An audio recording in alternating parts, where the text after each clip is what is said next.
Hi, I'm Adriana Salvaral, and welcome to the first episode of Social and You, where I'll sit and speak candidly with persons about social matters occurring in the British Virgin Islands. In this program, I will sit and speak with Lorna Dawson, Disabilities Supervisor and Program Director of the Autism Centre, on the topic of autism spectrum disorder for the Autism Awareness Month in April.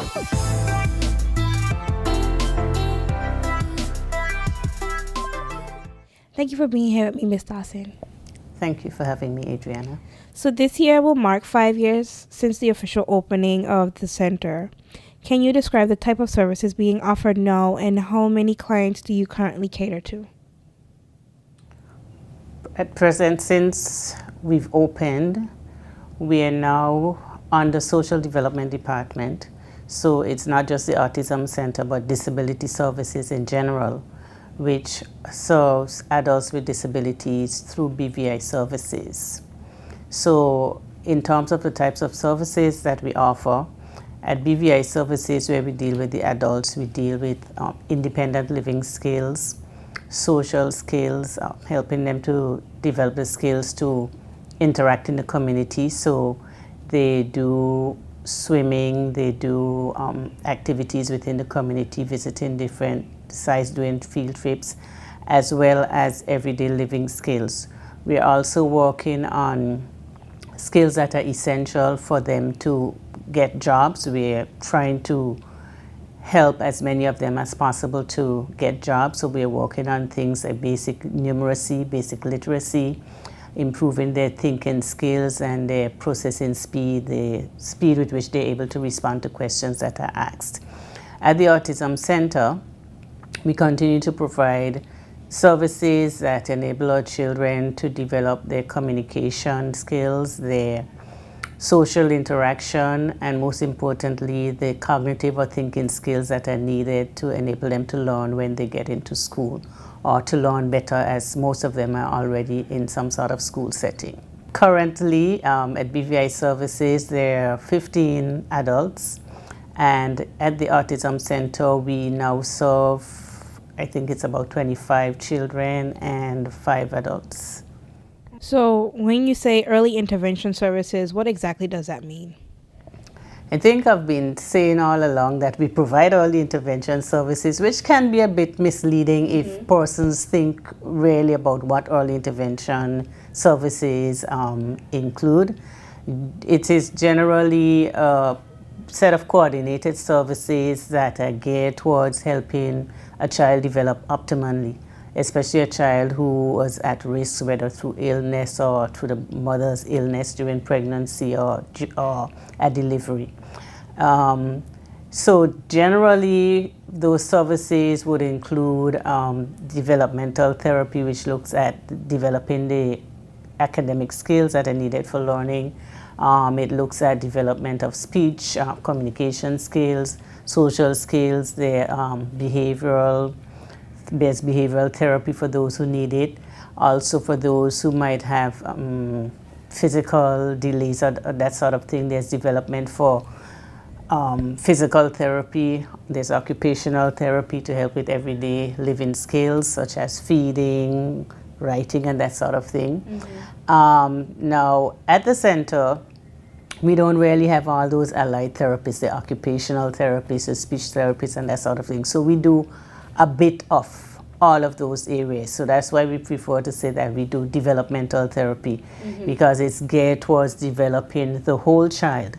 We recognize that if most of the students that we see were able to have all those other services combined with what we do, the progress will be much greater. It will be, their progress will be greatly accelerated, because even without all of that, we see the progress that our students are making. We are very pleased with the progress that they're making.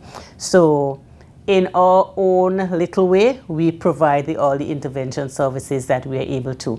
We also have a social worker who coordinates those services. So in the cases where there's assistance needed for medical help, parents might need assistance with sourcing, speech, occupational. Now that we have NHI, there might be need for medical assistance overseas, or grants and that sort of thing, the social worker helps parents get through those processes. Now, at what point will the center refer a client to seek those services outside of the territory? Is there something that you look for, or that you can identify with hearing your own evaluation that you can pinpoint and say, well, this is as much as we could do, and then no, you would need to go overseas or seek alternative or additional assistance? Okay, well, we ourselves won't refer someone overseas. The process is once a referral has been made, someone suspects that their child has a delay or they might suspect they're on the autism spectrum, and the referral is made to us. We usually go through, now that we're under social development, the intake process takes place, and then the referral comes to us. We would do an observation, we do an initial screen, which is a base screen, and based on what that tells us, then we make a determination whether we need to refer for a full diagnosis, and so that is sent to the educational psychologist. Okay. We have 2 persons who have been trained to do diagnosis for autism, but outside of that, we would also make referrals if, let's say, our initial screening does not indicate autism, but there seems to be something going on which we cannot really account for, then we make that referral. However, even while that process of awaiting that diagnosis takes place, we continue to provide services. So we don't just sit and wait until you get a diagnosis, or you have this or you have that or the other. Once there's a delay, we try to address it.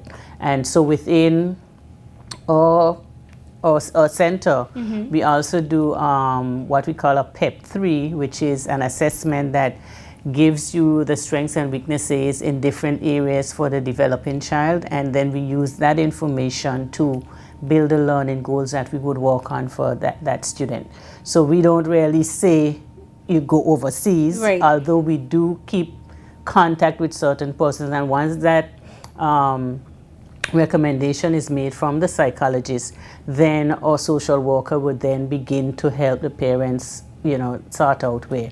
But usually another thing that we try to request of all parents is that they have a pediatric evaluation. If we find something is going on, we try to ensure that that is happening. So usually the referrals for overseas would come from the pediatrician. So this year's Autism Awareness theme is Autism is not contagious, but kindness is. So describe the challenges faced by a person or a child with autism or any disability, and offer some advice to the community and how they can show some more kindness or compassion towards them. Very often persons, I must say that our community is getting better. People are more accepting of persons with disabilities. But you still have situations where persons, families, children are laughed at. Like, for example, with BVI services, those are adults with disabilities, and they go on many trips. Sometimes they walk into the community, sometimes they might take field trips on the bus and that sort of thing. And one of the concerns that the workers who work with them have had, which sort of led to us choosing the theme, Autism is not contagious, but kindness is the fact that very often when they're out with them, they get a lot of stares and laughter, about maybe how they're trying to express themselves or some of the things that they do. Particularly for children with autism, a lot of them have issues with sensory overload, and so sudden noises or bright lights and so can trigger tantrums in them. And very often persons see the behavior and think that the parent just can't control the child, and they just need to give them a good solid beating, and that would be it. And there's a thin line between a meltdown when you have autism, you have a sensory overload, there's too much noise or the lights are too bright and that sort of thing, and a child having the 2 or 3 usual tantrum that I want my own way. sometimes when you see that behavior is, I need to get out of here. Parents need to be aware of that and actually know the things that might trigger tantrums in their children and sort of manage the behavior. The public also needs to be aware of that and so stop being so judgmental. And because with public being judgmental, it then places parents in a position where sometimes they're afraid to go out with their children. They're embarrassed, or when they think of the reaction that a child might have and the stares and the grumbling and mumbling that they might get from the public, they tend to stay home. And staying home isn't helping the child, because then the child isn't learning to cope when they go out into the community. So I would say for the public, we need, and we try to get information out there, we need the public to be as aware as possible about the different disabilities, the symptoms, the signs, how they react, and that would then better put you in a position to, I even want to sympathize, but sort of understand what parents are going through, and then you can deal with them accordingly rather than judging them. Okay. Now, as our interview comes to a close, I would just like you to tell me some of the activities that are planned by the Autism Center for the Autism Awareness Month in April.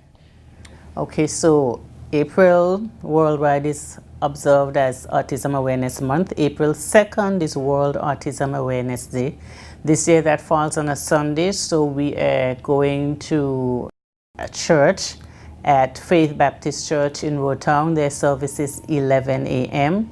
Now for autism, one of the colors is blue. Our pin is multicolored, showing puzzles that shows the complexity of the condition, but the color that is used generally is blue. And so we're inviting persons on the 2nd in particular to wear blue as they go to church, or if you're not going to church, go about your various business for the day, to wear blue in support of persons with autism. Also on the 2nd, we invite persons in the evening, and if they can afford, if they would like to do it for the rest of the month, you're certainly welcome, to Light It Up Blue. Light It Up Blue is a campaign that is started by an organization in the US called Autism Speaks, but it has spread worldwide, where persons are encouraged to light a blue bulb in support of autism. And so you have, in the US, you have places like the Empire State Building being lit completely in blue on April 2nd. In Paris, you have the Eiffel Tower, landmarks all over the world. And so we are inviting persons in the BVI to join us in lighting it up blue. You might just want to put one blue bulb on your porch so persons can see you support autism. If you have the blue Christmas lights that you use, you can string them up and just show your support by lighting up blue. Then on April 7th, we're having a fun day, an awareness march and fun day. Our march will start at the Altius Catholic School grounds. We'll be led by their drum corps, and we'll be coming through the town. So when you hear us, give us a shout, give us a wave, take some pictures. And remember, we are working just to make people more aware about autism and other disabilities. We will end up at the Noah Lloyd Positive Action Movement Park, where we'll have a fun day. There'll be different activities for the kids. We'll also have information desk giving information about autism as well about child abuse prevention, as this is also the month that is being observed. So we are working together with different activities. So there'll also be a puppet show talking about child abuse prevention. So that's a fun day on the 7th. Then on the 10th, which is the following Monday, we'll be having open house here at the Autism Centre in Lower Estate, upstairs the Rainbow Children's Home. That will be from 9 a.m. to 3 p.m. Then on the 21st of April, which is a Friday, we'll be having open house at BVI Services, which is our adult facility for persons with disabilities. And their open house will be from 9 a.m. to 2 p.m. And then, although this isn't directly related to autism, I'll use the opportunity to plug it. On the last Friday in the month, We're joining with the Drive Blue, Wear Blue campaign to promote awareness about child abuse. Okay. Well, thank you so much for joining me again, Ms. Dawson. It was a pleasure. Thank you for having me. That was Ms. Lorna Dawson, Disabilities Supervisor and Program Director for the Autism Centre. We spoke about persons living with autism in the territory, strides made by the Centre in assisting clients, and activities planned for the Autism Awareness Month in April. For more information on the Autism Centre, or if you would like to volunteer, contact them at 468-3672. To access this report, subscribe to the Government of the Virgin Islands YouTube page or like us on Facebook at the Government of the Virgin Islands for your daily news. Until next time, I'm Adriana Salvaral.